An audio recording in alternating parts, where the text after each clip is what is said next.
sin medida, porque de tal manera amó Dios al mundo, que ha dado a su Hijo unigénito, para que todo aquel que en él cree no se pierda, mas tenga vida eterna.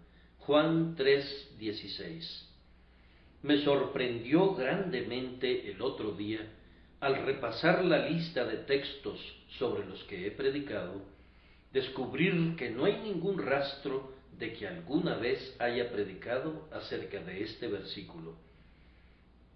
Esto es particularmente llamativo, pues puedo decir con verdad que este versículo puede encabezar todos los volúmenes de mis sermones como el único tema del ministerio de mi vida.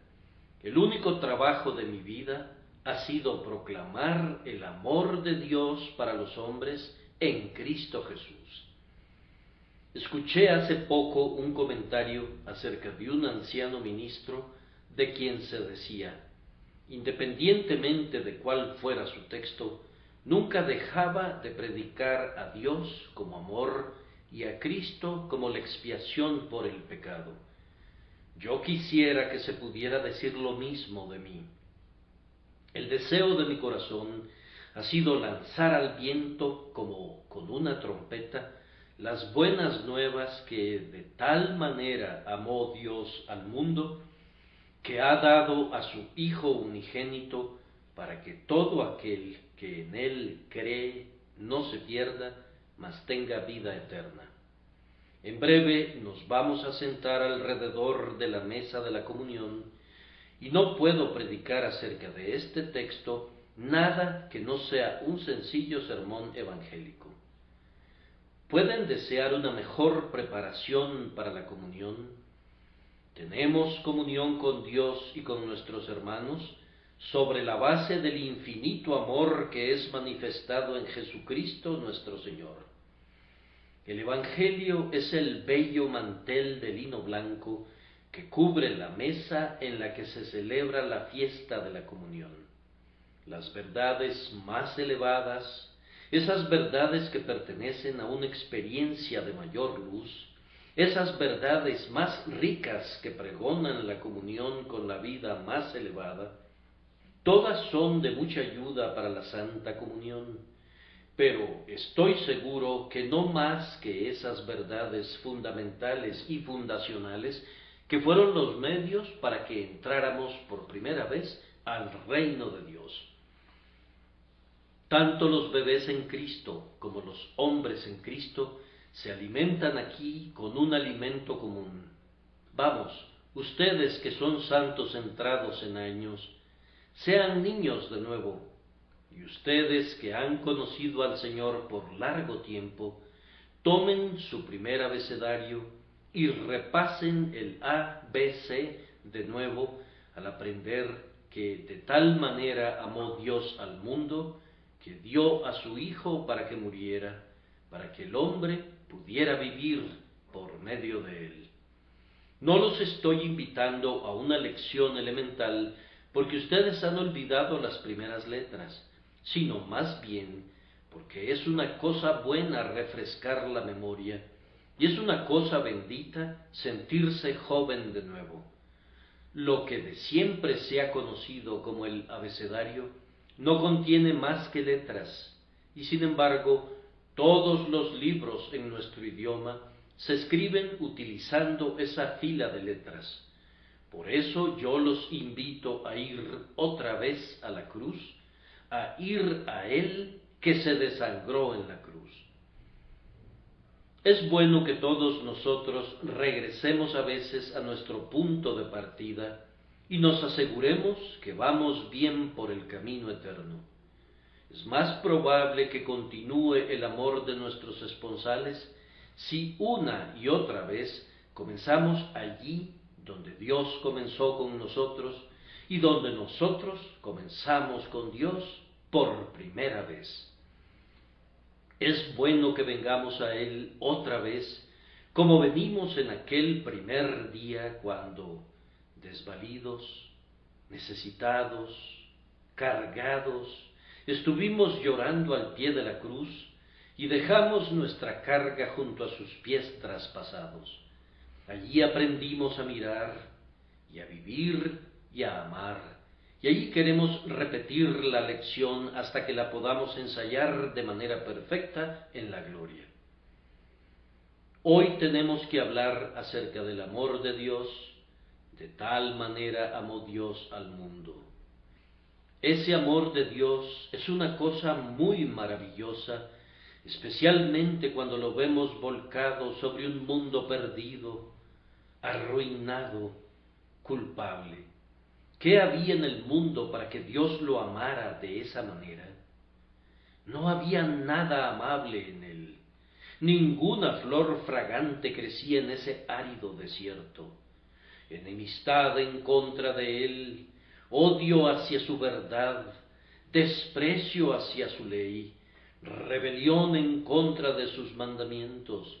Esas eran las espinas y zarzas que cubrían la tierra baldía. Ninguna cosa deseable florecía allí. Sin embargo, el texto nos dice que Dios amó al mundo.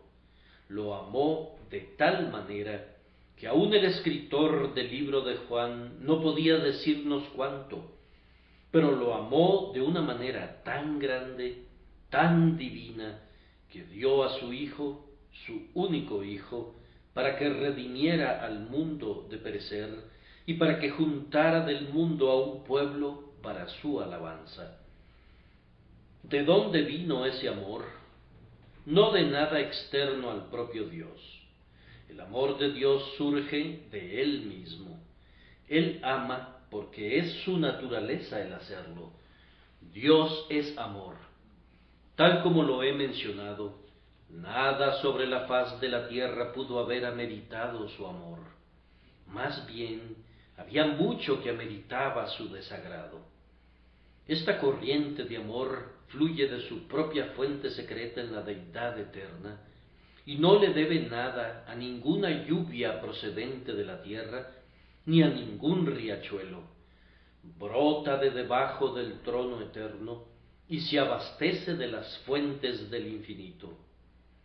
Dios amó porque Él quiso amar. Cuando nos preguntamos por qué Dios amó a este hombre o a ese, tenemos que regresar a la respuesta de nuestro Salvador a esa pregunta. Sí, Padre, porque así te agradó. Dios tiene tal amor en su naturaleza que necesita dejarlo fluir hacia un mundo que está pereciendo a causa de su propio pecado voluntario.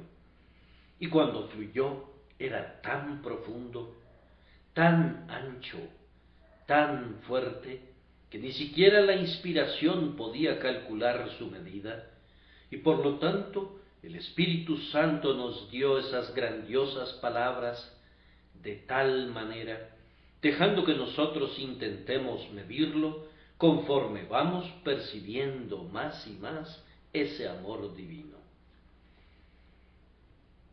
Ahora, hubo una ocasión en la que el grandioso Dios quiso manifestar su amor sin medida. El mundo tristemente se había extraviado, el mundo se había perdido a sí mismo. El mundo fue juzgado y condenado. El mundo fue entregado a perecer por causa de sus ofensas. Y tenía una necesidad de ayuda. La caída de Adán y la destrucción de la humanidad abrieron un amplio espacio, así como suficiente margen para el amor todopoderoso. En medio de las ruinas de la humanidad había espacio para mostrar cuánto amaba Jehová a los hijos de los hombres, pues el alcance de su amor abarcaba al mundo. El objeto de ese amor era precisamente rescatar a los hombres para que no descendieran al hoyo, y el resultado de ese amor fue encontrar un rescate para ellos. El propósito profundo de ese amor era tanto negativo como positivo. Era que, creyendo en Jesús, los hombres no perecieran, sino que alcanzaran la vida eterna. La desesperada enfermedad del hombre fue el motivo de la introducción de ese remedio divino que únicamente Dios pudo haber planeado y haber suministrado. Por medio del plan de misericordia y el grandioso don que se requería para llevar a cabo ese plan, el Señor encontró el medio para manifestar su amor sin límites hacia los hombres culpables. Si no hubiera habido ninguna caída y ninguna muerte, Dios habría podido mostrar su amor hacia nosotros de la manera que lo hace con los espíritus puros y perfectos que rodean su trono, pero jamás hubiera podido mostrar su amor hacia nosotros de tal manera como lo hace ahora. En la dádiva de su Hijo unigénito, Dios muestra su amor para con nosotros en que, siendo aún pecadores en el momento debido, Cristo murió por los impíos. El negro fondo del pecado hace resaltar mucho más claramente el fulgor de la línea del amor. Cuando el relámpago escribe con dedos de fuego el nombre del Señor a lo ancho del oscuro rostro de la tempestad, nos vemos forzados a verlo. Así también, cuando el amor inscribe la cruz sobre las negras tablas de nuestro pecado, aún ojos que no pueden ver están obligados a ver que en esto consiste el amor. Podría tratar mi texto de 1000 maneras diferentes el día de hoy, pero en favor de la simplicidad y para apegarme al único punto de proclamar el amor de Dios, quiero hacerles ver cuán grande es ese amor por medio de 5 consideraciones. La primera consideración es el don, porque de tal manera amó Dios al mundo que ha dado a su Hijo unigénito. Los hombres que aman mucho están listos para dar mucho, y usualmente puedes medir la verdad de ese amor a través de sus sacrificios y renuncias. Ese amor que no guarda nada para sí, sino que se agota en ayudar y bendecir a su objeto, es el verdadero amor, y no un amor solamente de nombre. El poco amor se olvida de traer el agua para lavar los pies, pero el amor grande quiebra el vaso de alabastro y derrama su valioso perfume. Entonces consideren cuál fue el don que dio Dios. No podría encontrar la expresión correcta si intentara explicar completamente lo que es esta bendición que no tiene precio. Y no voy a arriesgarme a fracasar al intentar lo imposible. Únicamente los voy a invitar a pensar en la sagrada persona que fue dada por el Padre para demostrar su amor para con los hombres. Se trataba de su unigénito Hijo, su Hijo amado, en quien tenía su complacencia. Ninguno de nosotros ha tenido un hijo así para darlo. Nuestros hijos son hijos de los hombres. El de él era el Hijo de Dios. El Padre dio parte de sí mismo a él, que era uno con él. Cuando el grandioso Dios dio a su Hijo, estaba dando a Dios mismo, pues Jesús, en su naturaleza eterna, no es menos que Dios. Cuando Dios dio a Dios por nuestra causa, se estaba dando a sí mismo. ¿Quién puede medir este amor? Ustedes que son padres, juzguen cuánto aman a sus hijos. ¿Podrían entregarlos a la muerte por causa de sus enemigos? Ustedes que tienen un hijo único, juzguen cuán entrelazados están sus corazones a su primogénito, a su unigénito hijo. ¿No hubo una mayor prueba de amor de Abraham hacia Dios que cuando no vaciló en entregarle a su hijo, a su único hijo, a su Isaac amado? Y ciertamente no puede haber una mayor manifestación de amor que la del eterno Padre al entregar a su unigénito Hijo a la muerte por nosotros. Ningún ser viviente está dispuesto a perder a su prole. El hombre sufre un dolor muy agudo cuando pierde un hijo. ¿Acaso Dios no lo sufre aún más? Hay una historia muy popular relativa al cariño de unos padres para con sus hijos. La historia relata que hubo hambre en la tierra, en el este, y que un padre y una madre se vieron sin absolutamente nada que comer, y la única posibilidad de preservar la vida de la familia era vender a uno de los hijos para que fuera un esclavo. Así que los padres consideraron el asunto. El tormento del hambre se volvió intolerable, y las súplicas de sus hijos pidiendo pan tiraban dolorosamente de las cuerdas de sus corazones, de tal manera que tuvieron que retomar seriamente la idea de vender a uno de ellos para salvar la vida de todos los demás. Tenían 4 hijos. ¿Cuál de ellos debía ser vendido? Ciertamente no debía ser el mayor. ¿Cómo podrían deshacerse de su primogénito? El segundo era tan extrañamente parecido a su padre que parecía una réplica de él, y la madre dijo que ella nunca se separaría de él. El tercero era tan singularmente como su madre que el padre dijo que preferiría morir antes que este querido hijo se convirtiera en un esclavo. Y en cuanto al cuarto hijo, él era el Benjamín, su último hijo, su amado hijo, y no podían separarse de él.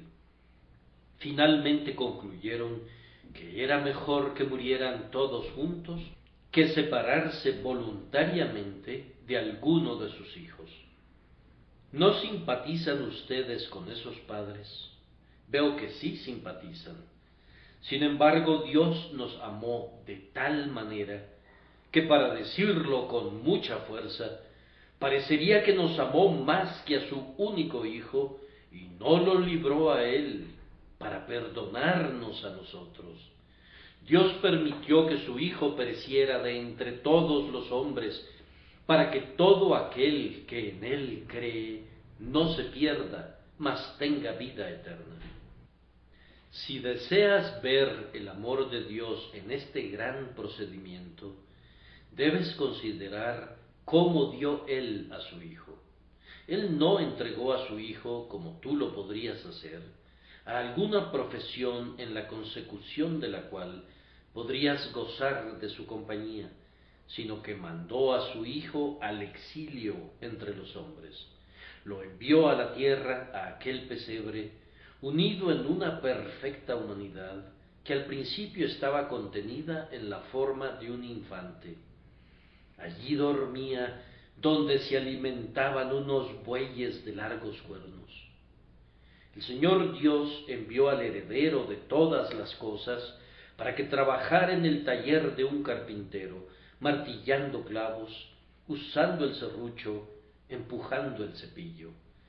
Lo envió en medio de escribas y fariseos, cuyos ojos astutos lo vigilaban y cuyas lenguas viperinas lo azotaban con viles calumnias.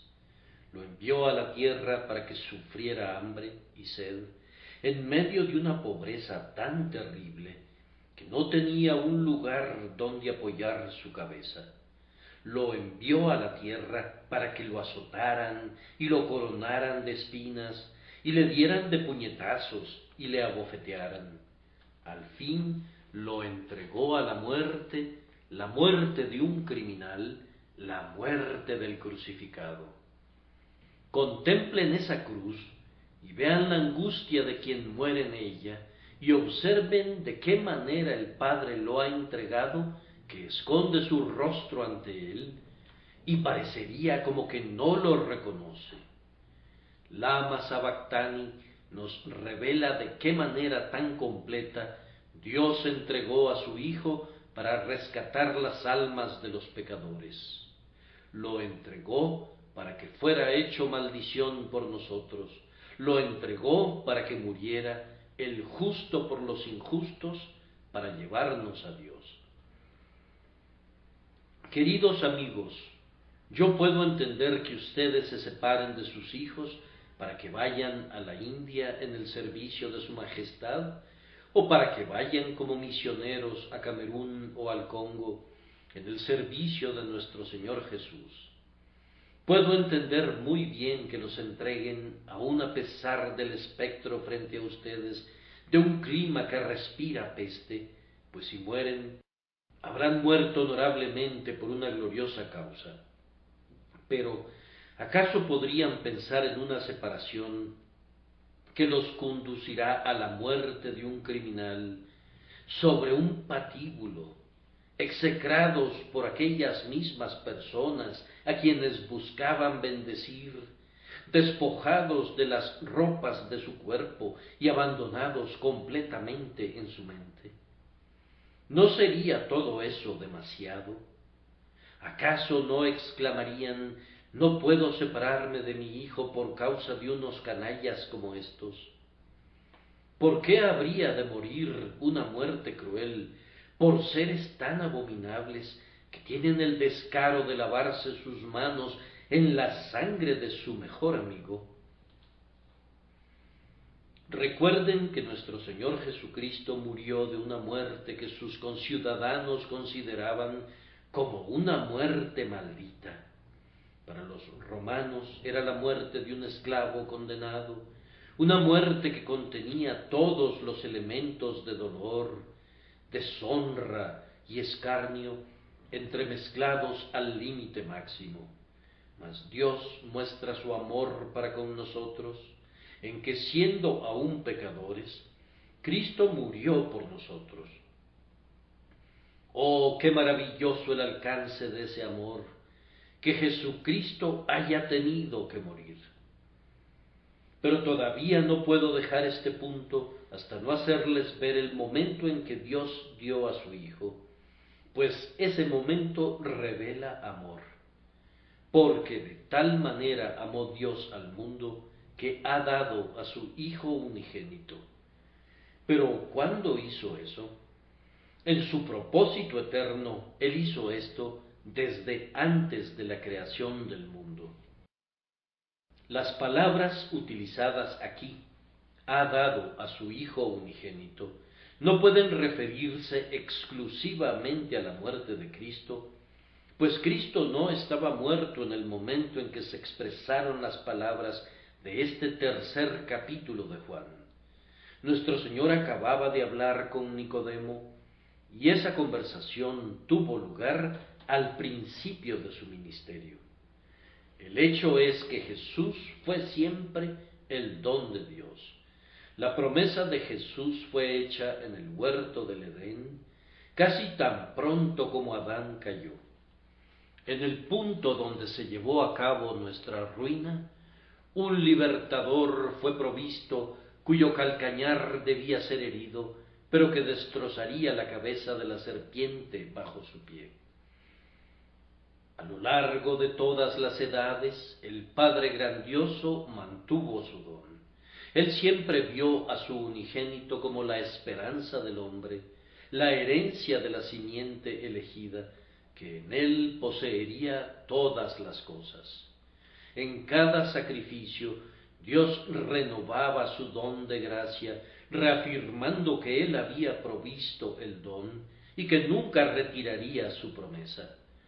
Todo el sistema de tipos bajo la ley apuntaba a que en el cumplimiento del tiempo el Señor verdaderamente entregaría a su Hijo para que, naciendo de una mujer, cargara con las iniquidades de su pueblo y muriera en lugar de ellos. Yo admiro grandemente la persistencia de este amor, porque muchos hombres, en un momento de generosa excitación, pueden llevar a cabo un acto supremo de benevolencia, y sin embargo no podrían soportar mirar ese acto con toda calma y considerarlo un año y otro año. El fuego lento de la anticipación habría sido intolerable. Si el Señor quisiera llevarse a aquel niño lejos de su madre, Ella soportaría el golpe con cierta paciencia, aunque sería algo terrible para su corazón sensible. Pero supongan que ella es informada de manera fidedigna que en el día tal y tal su niño debe morir, y tener que verlo así, año tras año, como un muerto. ¿Acaso no traería esto un nublado muy oscuro sobre cada hora de su vida futura? Supongan también que ella sabe que el hijo va a ser colgado de un madero para que muera como un condenado. ¿No amargaría esto su existencia? Si ella pudiera sustraerse de esta calamidad, ¿no lo haría? Seguramente que lo haría.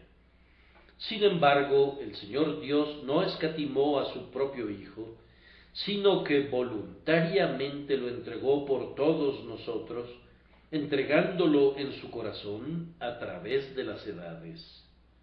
En esto se demuestra el amor, un amor que muchas aguas no pueden apagar, amor eterno, inconcebible, infinito. Entonces, como este don se refiere no sólo a la muerte de nuestro Señor, sino a todas las edades que la precedieron, de la misma manera incluye también todas las edades posteriores. Dios de tal manera amó al mundo que ha dado y todavía da a su Hijo unigénito para que todo aquel que en Él cree no se pierda, mas tenga vida eterna. El Señor está entregando a Cristo el día de hoy. Oh, que miles de ustedes acepten con gozo el don indecible. ¿Alguien lo va a rechazar? Este don bueno, este don perfecto, ustedes dirán que no lo quieren recibir. Oh, que ustedes pudieran tener fe para aferrarse a Jesús, pues así Él será de ustedes. Él es el don gratuito para los que lo reciben gratuitamente. Un Cristo con toda su abundancia para llenar a los pecadores vacíos. Si ustedes pueden simplemente estirar su mano vacía, pero decidida, el Señor les dará a Cristo en este mismo momento. Nada es más gratuito que un don. Nada es más digno de tenerse que un don que nos viene directamente de la mano de Dios, tan lleno de poder efectivo como siempre lo ha sido. La fuente es eterna, pero la corriente que fluye de ella es tan fresca como cuando la fuente se abre por primera vez. Este don no puede extinguirse. Amado Cordero moribundo, tu sangre preciosa nunca perderá su poder hasta que toda la iglesia de Dios rescatada sea salvada para no pecar más. Vean entonces cuál es el amor de Dios que dio a su Hijo desde el principio y nunca ha revocado su don. Él cumple con dar su don y continúa todavía dando a su querido Hijo a todos aquellos que quieren aceptarlo. De las riquezas de su gracia Él ha dado, está dando y dará al Señor Jesucristo y todos los dones inapreciables que en Él están contenidos a todos los pecadores necesitados que quieran simplemente confiar en Él. Con base en este primer punto, los exhorto a admirar el amor de Dios debido a la grandiosa trascendencia de su don para el mundo, el don de su unigénito Hijo. En segundo lugar, observamos ahora, y pienso que puedo decir que lo hacemos con igual admiración, el amor de Dios en el plan de salvación. Él lo ha expresado así, para que todo aquel que en Él cree no se pierda, mas tenga vida eterna. El camino de la salvación es extremadamente sencillo de entender y extremadamente fácil de practicar, tan pronto el corazón es llevado a querer y a obedecer. El método del pacto de gracia dista tanto del método del pacto de obras como la luz dista de las tinieblas. No se dice que Dios ha dado a su Hijo a todos aquellos que guardan su ley, pues no la podemos guardar, y por lo tanto el don no estaría disponible para ninguno de nosotros. Ni tampoco se dice que Él ha dado a su Hijo a todos aquellos que experimentan una desesperación terrible y un remordimiento amargo, porque eso no lo sienten muchos, que sin embargo forman el propio pueblo del Señor. Pero el grandioso Dios ha dado a su Hijo para que todo aquel que en Él cree no se pierda. La fe, sin importar cuán débil sea, salva al alma. La confianza en Cristo es el camino seguro de la felicidad eterna. Ahora, ¿qué significa creer en Jesús? Es sencillamente esto, que ustedes se confíen a Él. Si sus corazones están listos, aunque nunca antes hayan creído en Jesús, yo espero que ustedes crean en Él ahora. Oh Espíritu Santo, por tu gracia, concédenos esto. ¿Qué significa creer en Jesús? Es, en primer lugar, que ustedes den su asentimiento firme y de corazón a esta verdad, que Dios envió a su Hijo, nacido de mujer, para que se pusiera en el lugar de los hombres culpables, y que Dios volcó en él las iniquidades de todos nosotros, para que él recibiera el castigo merecido por nuestras transgresiones, habiendo sido hecho maldición por causa nuestra. Debemos creer de todo corazón la Escritura que dice: el castigo de nuestra paz fue sobre él, y por su llaga fuimos nosotros curados.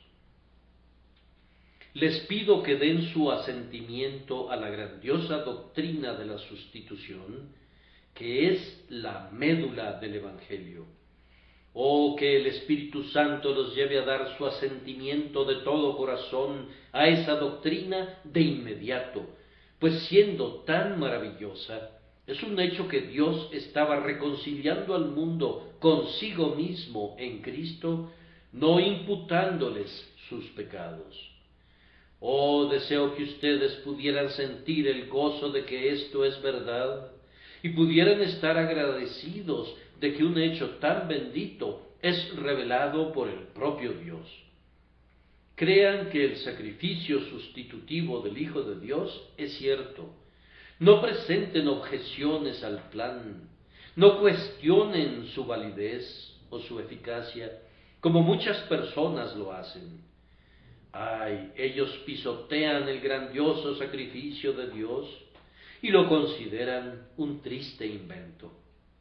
En cuanto a mí, puesto que Dios ha ordenado salvar al hombre por medio de un sacrificio sustitutivo, gozosamente estoy de acuerdo con su método y no veo ninguna necesidad de hacer algo más, sino admirar ese plan y adorar a su autor.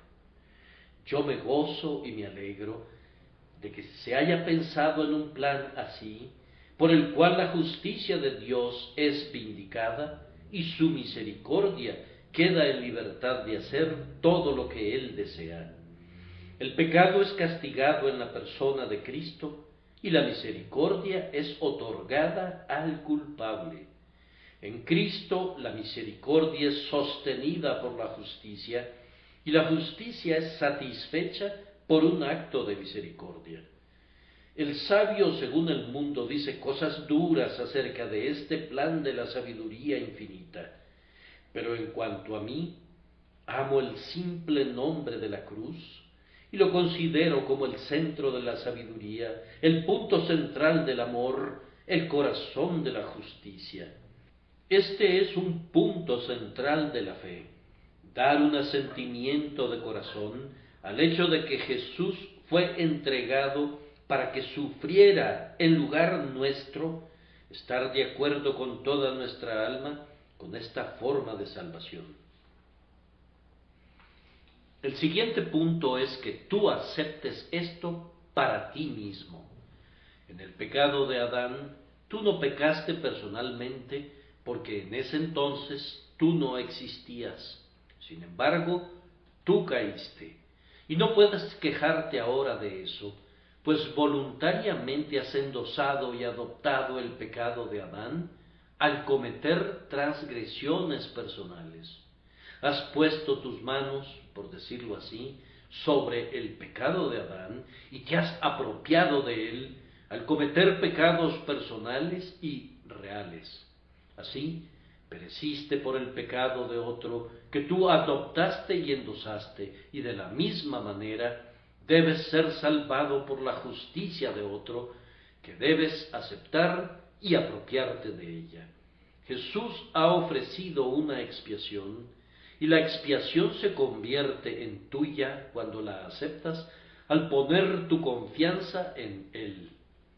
Quiero que ahora digas: mi fe pone ahora su mano en tu amada cabeza, mientras como penitente me levanto y aquí confieso mi pecado. Ciertamente este no es un asunto muy difícil. Decir que el Cristo que colgó en la cruz será mi Cristo, mi garantía, no necesita ningún esfuerzo intelectual ni solidez de carácter. Y, sin embargo, es el acto que trae la salvación del alma. Una cosa más es necesaria, y es la confianza personal. Primero viene el estar de acuerdo con la verdad, y luego la aceptación de esa verdad aplicada a uno mismo, y luego un simple confiarse enteramente a Cristo como un sustituto. La esencia de la fe es la confianza, la dependencia, la seguridad. Arrojen lejos cualquier otra confianza de cualquier tipo, excepto la confianza en Jesús. No permitan ni la menor sombra de confianza en algo que ustedes puedan hacer o en cualquier cosa que ustedes puedan ser. Miren únicamente a Él, que Dios ha establecido como la propiciación por el pecado. Eso estoy haciendo en este mismo momento. ¿No harán ustedes lo mismo? Oh, que el dulce Espíritu de Dios los guíe ahora a confiar en Jesús. Vean entonces el amor de Dios al poner esto en términos tan sencillos y tan fáciles. Oh, tú, pecador, que estás quebrantado, aplastado y sin esperanza, tú no puedes hacer nada, pero ¿acaso no puedes creer en eso que es verdad? No puedes suspirar, no puedes gritar, no puedes derretir tu corazón de piedra, pero no puedes creer que Jesús murió por ti y que Él puede cambiar tu corazón y convertirte en una nueva criatura. Si tú puedes creer esto, entonces confía en que Jesús lo hará y eres salvo, pues quien cree en Él es justificado para que todo aquel que en Él cree tenga vida eterna. Es un hombre salvo. Sus pecados le son perdonados. Puede irse en paz y no pecar más.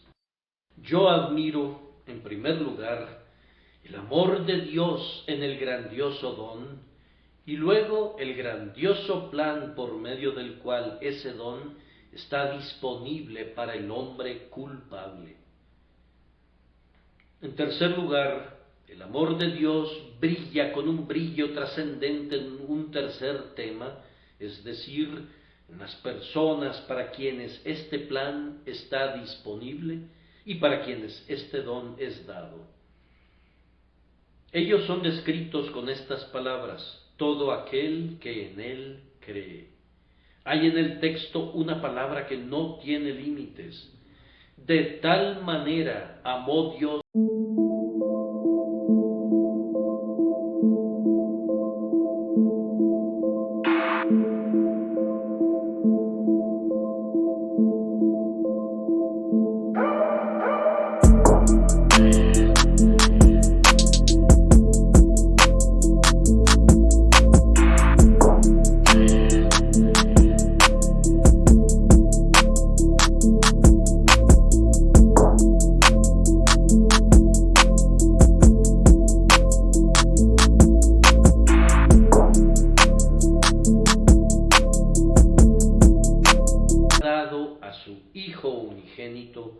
Para que todo aquel que en Él cree no se pierda. Aquí está el límite del amor. Mientras que cada incrédulo está excluido, cada creyente está incluido. Todo aquel que en Él cree. Supongan que hay un hombre que ha sido culpable de todos los placeres de la carne hasta un grado infame. Supongan que es tan detestable que solamente se le puede tratar como a un leproso moral y debe ser encerrado en una casa aparte por temor de que contamine a los que lo escuchen o lo vean. Pero si ese hombre cree en Jesucristo, será limpiado de inmediato de su corrupción y no perecerá por causa de su pecado. Y supongan que hay otro hombre que, en la persecución de motivos egoístas, ha abatido al pobre, ha robado a sus clientes e inclusive ha ido tan lejos hasta cometer un crimen real del cual la ley ha tomado reconocimiento. Y sin embargo, si cree en el Señor Jesucristo, será llevado a restituir y sus pecados le serán perdonados. Una vez escuché la historia de un predicador que hablaba a un grupo de hombres encadenados, condenados a muerte por homicidio y por otros crímenes. Ellos eran tal manada de bestias, según las apariencias exteriores, que parecía una empresa sin esperanza predicarles a ellos. Sin embargo, si yo fuera el capellán de esa compañía de hombres degradados, no dudaría en decirles que de tal manera amó Dios al mundo, que ha dado a su Hijo unigénito, para que todo aquel que en Él cree no se pierda, mas tenga vida eterna. Oh hombre, si crees en Jesús como el Cristo, no importa cuán horrible hayan sido tus pecados del pasado, serán borrados, serás salvo del poder que ejercen sobre ti tus hábitos malos, y comenzarás de nuevo como un recién nacido, con una vida nueva y verdadera que Dios te dará. Todo aquel que en Él cree, eso te incluye a ti, anciano amigo, que estás a solo unos pasos vacilantes de la tumba. Oh pecador de cabellos canos, si tú crees en Él, no perecerás. El texto también te incluye a ti, mi joven amigo, que escasamente has entrado en la adolescencia. Si crees en Él, no perecerás.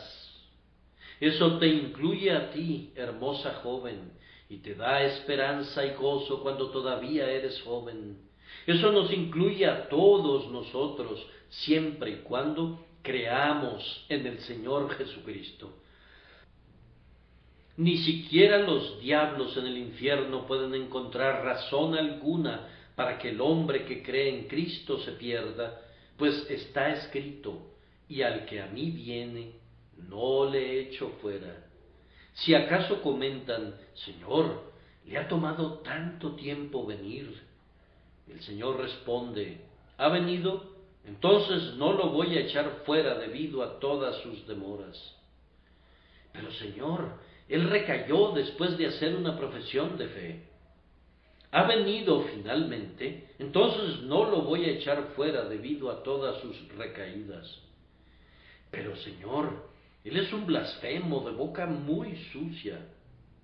¿Ha venido a mí? Entonces no lo voy a echar fuera debido a todas sus blasfemias. Pero alguien podrá decir, yo no creo en la salvación de este hombre malvado. Se ha comportado de manera tan abominable que con toda justicia debe ser enviado al infierno. Correcto, pero si él se arrepiente de su pecado y cree en el Señor Jesucristo, no importa quién sea, no será enviado al infierno. Su carácter será cambiado de tal manera que no perecerá jamás, sino que tendrá vida eterna. Ahora observen que esta expresión todo aquel tiene un gran alcance, pues incluye a todos los diferentes grados de fe. Todo aquel que en él cree. Puede ser que él no esté completamente seguro, puede ser que él no esté seguro del todo, pero si tiene fe que sea verdadera y sea como la fe de un niño, por esa fe será salvo. Aunque su fe sea tan diminuta que yo me tengo que poner mis lentes para verla, sin embargo, Cristo la verá y la recompensará. Su fe puede ser tan solo como un granito de mostaza, de tal forma que yo la busco y la busco de nuevo, pero la discierno con dificultad. Sin embargo, esa fe le trae vida eterna y es en sí misma una cosa viva. El Señor puede ver dentro de ese granito de mostaza un árbol en cuyas ramas las aves del cielo harán sus nidos. Mi fe es débil, lo confieso, apenas confío en tu palabra, pero ¿por eso tendrás menos misericordia? Lejos de ti está eso, Señor. Oh Señor Jesús, si yo no puedo tomarte en mis brazos como lo hizo Simeón, al menos voy a tocar el borde de tu vestido como la pobre enferma lo hizo, y fluyó de ti la virtud de salvar. Está escrito, porque de tal manera amó Dios al mundo, que ha dado a su Hijo unigénito, para que todo aquel que en él cree no se pierda, mas tenga vida eterna. Yo estoy incluido allí. No puedo predicar indefinidamente hoy, pero quisiera predicar con poder. Oh, que esta verdad remoje las almas de ustedes. Oh, ustedes que se sienten culpables, y ustedes que se sienten culpables porque no se sienten culpables. Ustedes que tienen un corazón quebrantado porque su corazón no puede quebrantarse. Ustedes que sienten que no pueden sentir. Es a todos ustedes que yo quiero predicar la salvación en Cristo por la fe. Ustedes gimen porque no pueden gemir, pero sin importar quiénes sean ustedes, todavía están dentro del alcance de esta palabra poderosa que todo aquel que en él cree no se pierda, mas tenga vida eterna. Así les he mostrado el amor de Dios en estos 3 puntos: el don divino, el método divino de salvación y la divina elección de las personas a quienes viene la salvación. Ahora, en cuarto lugar, puede verse otro rayo del amor divino en la bendición negativa enunciada aquí, es decir, en la liberación que está implicada en las palabras: todo aquel que en él cree no se pierda. Yo entiendo que esa palabra significa que todo aquel que cree en el Señor Jesucristo no perecerá, aunque esté a punto de perecer. Sus pecados lo llevarán a perecer, pero no perecerá jamás. Al principio él tiene una pequeña esperanza en Cristo, pero su existencia es débil. Pronto morirá, ¿no es cierto? No, su fe no perecerá, pues esta promesa cubre eso. Todo aquel que en él cree no se pierda. El penitente ha creído en Jesús y por tanto ha comenzado a ser un cristiano. Oh, exclama un enemigo, no se preocupen, pronto vendrá a nosotros otra vez, pronto volverá a ser tan descuidado como siempre. Escuchen, todo aquel que en él cree no se pierda, y por lo tanto él no va a regresar a su estado anterior. Esto demuestra la perseverancia final de los santos, pues si el creyente dejara de ser creyente, perecería, y como no puede perecer, es claro que él continuará siendo un creyente. Si tú crees en Jesús, nunca dejarás de creer en Él, pues eso sería perecer. Si tú crees en Él, nunca te deleitarás en tus viejos pecados, pues eso sería perecer. Si tú crees en Él, nunca vas a perder la vida espiritual. ¿Cómo puedes perder eso que es eterno? Si fueras a perderla, eso demostraría que no era eterna, y tú perecerías, y así esta palabra en ti no tendría efecto. Quien quiera crea en su corazón en Cristo es un hombre salvo, no solamente por el día de hoy, sino por todos los días que viva y en el terrible día de la muerte y durante toda esa solemne eternidad que se acerca. Todo aquel que en él cree no se pierda. Tendrá una vida que no puede morir, una justificación que no puede ser discutida, una aceptación que no cesará nunca. ¿Qué es perecer? Es perder toda esperanza en Cristo, toda confianza en Dios, toda luz en la vida, toda paz en la muerte, todo gozo, toda bendición, toda unión con Dios.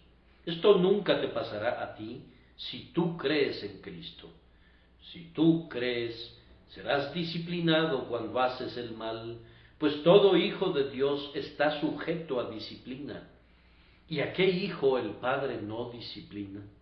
Si tú crees, puede ser que dudes y tengas temor acerca de tu estado, de la misma manera que un hombre a bordo de un barco puede ser sacudido de un lado al otro.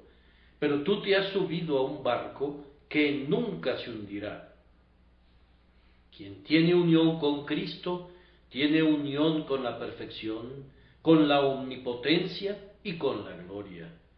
El creyente es un miembro de Cristo. ¿Acaso Cristo perderá alguno de sus miembros? ¿Cómo podría ser perfecto Cristo si perdiera su dedo meñique? ¿Pueden los miembros de Cristo echarse a perder o desprenderse? Imposible. Si tú tienes fe en Cristo, entonces eres partícipe de la vida de Cristo y tú no puedes perecer. Si algunas personas estuvieran tratando de ahogarme, no podrían ahogarme hundiendo mi pie en el agua, estando mi cabeza por sobre el nivel del agua. Y en tanto que nuestra cabeza esté por sobre el nivel del agua, allá arriba en la luz del sol eterno, el más pequeño miembro de su cuerpo no puede ser destruido jamás. Quien cree en Jesús está unido a Él y debe vivir porque Jesús vive. Oh, qué palabra es esta. Mis ovejas oyen mi voz y yo las conozco y me siguen. Y yo les doy vida eterna y no perecerán jamás, ni nadie las arrebatará de mi mano. Mi Padre que me las dio es mayor que todos y nadie las puede arrebatar de la mano de mi Padre.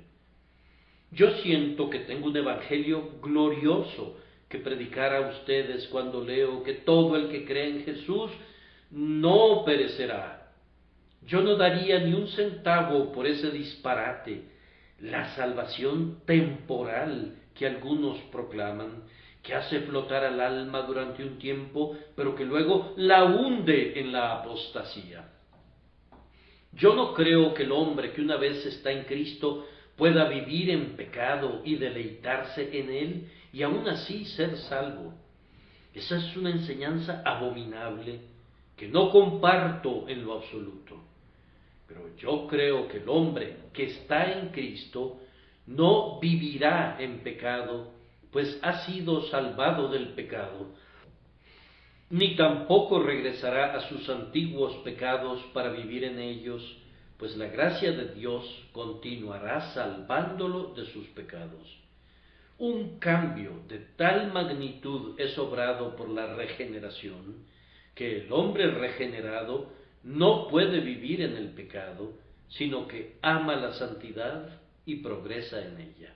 El etíope puede cambiar su piel y el leopardo sus manchas, pero sólo la gracia divina puede obrar el cambio. Y cuando la gracia divina ha hecho un cambio, el hombre de piel negra será blanco, y las manchas del leopardo nunca regresarán. Sería un milagro tan grandioso deshacer la obra de Dios como hacerla, y destruir la nueva creación necesitaría de tanto poder como hacerla. Como sólo Dios puede crear, así sólo Dios puede destruir. Él nunca destruirá la obra de sus propias manos.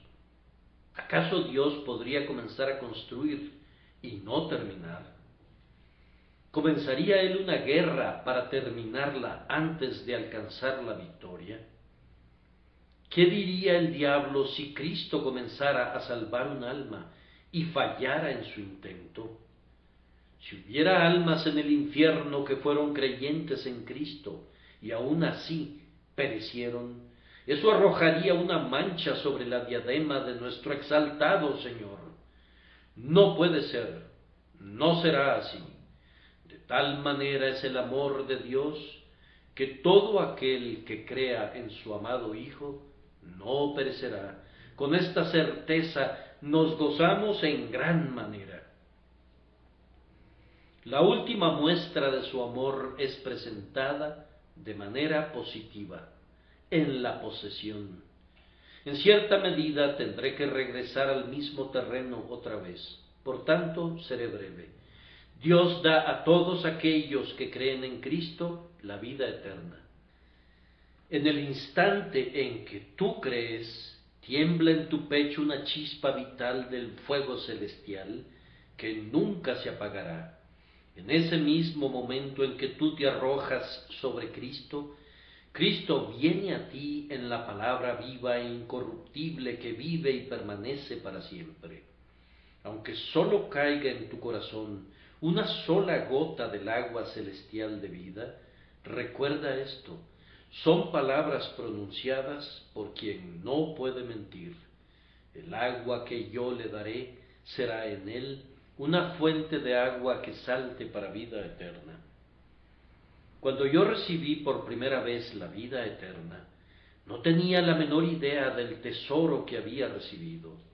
Yo sabía que había obtenido algo muy extraordinario, pero yo no estaba consciente de su valor superlativo. Solamente miré a Cristo en aquella pequeña capilla y recibí la vida eterna. Miré a Jesús y Él me miró, y fuimos uno para siempre. En ese momento mi gozo sobrepasó todas las fronteras, de la misma manera que mi pena anterior me había conducido a un extremo dolor. Había encontrado el perfecto descanso en Cristo, estaba satisfecho con Él, y mi corazón estaba lleno de gozo. Pero yo no sabía que esta gracia era la vida eterna hasta que comencé a leer en las Escrituras y a conocer más plenamente el valor de la joya que Dios me había dado. El domingo siguiente regresé a la misma capilla, como era natural que lo hiciera, pero después de ese otro domingo nunca regresé por esta razón, que durante mi primera semana la nueva vida que había en mí había sido forzada a pelear por su existencia, y un conflicto con la vieja naturaleza había tenido lugar.